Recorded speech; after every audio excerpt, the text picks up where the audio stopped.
Hello there, Kenny Zook here, head preacher for the Church of Leave OPB. Got another OP I Can't Leave B today, and it's Sports Illustrated. Among others, they're just drawing their stuff from a bunch of other incredibly bizarre talk, and they've come to some pretty faulty conclusions. So let's dive in and talk about the Chicago Bears kicker situation.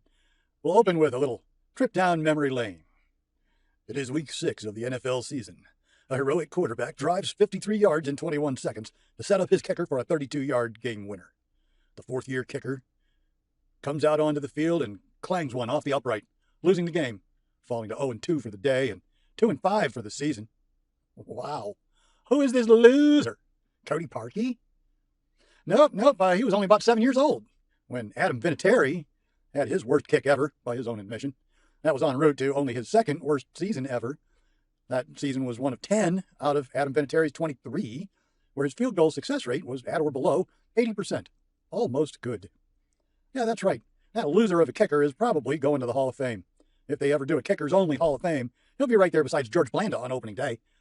The best commentary I've seen about the Bears kicker situation this offseason was by a statistician who quite rightly pointed out that even Adam Vinatieri's 23-year career is not a big enough sample size to make a realistic projection of future success, not statistically. So before you go piping off about Matt Nagy and Ryan Pace and their psychopathic kicker search, ask yourself this question. Would you rather have a kicker who misses 50% of his kicks, but only ever misses in games you're dominating so completely that nobody cares? Or do you want a guy who's 99% and only misses last-second game winners, game changers, kicks that count, only misses in the clutch, always misses in the clutch, makes the other 99%? You see, there's probably thousands of people in this world, maybe even thousands of people in this country, with the athletic ability to kick field goals at 80% or better in the best of conditions. But most of them would see what life is like for an NFL kicker and politely pass. You see, that life is an ocean of boredom and isolation, rarely punctuated with the opportunity to become either a hero or the victim of death threats, depending on how you and 10 other guys happen to perform on that particular instance. Not the other one when they iced you, but just that once. So, should Ryan Pace and Matt Nagy reassure all the kickers that are coming for their competition that life in Chicago is always easy and good and the fans will always love them through the good and the bad? They don't lie to the rest of their players. Why should they lie to the kickers? Listen, if you want kickers who can kick in the worst conditions, maybe the kicking competition should be brutal. So, to the kickers who thought the scoring system was screwy, boy, you got cut because you were more worried about the scoring system than you were about your kicks. To those who thought the consultants' clients got preferential treatment, you got cut because you were too focused on how other people got treated, not on how you were performing.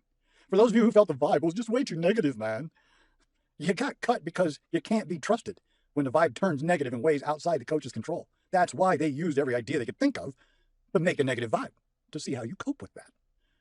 The Bears kicking job will go to a person that the Bears think is most mentally tough.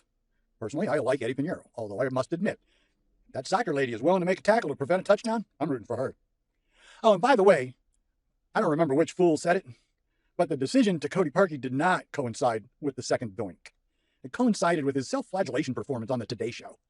When the coach and GM say, he's still our guy, the correct response to any question is, they say I'm their guy, so I'm just focused on making my next kick. There's another great reason for doing that besides just being a team player. What if they do cut you? What do you need to be then? Focused on your next kick? I think so. One way or the other, it'll be years before we know how this kicker competition turned out. Don't worry about it. We don't need Robbie Gould. We don't need Adam Vinatieri. We need a guy who kicks pretty well and better in the clutch. You heard it here.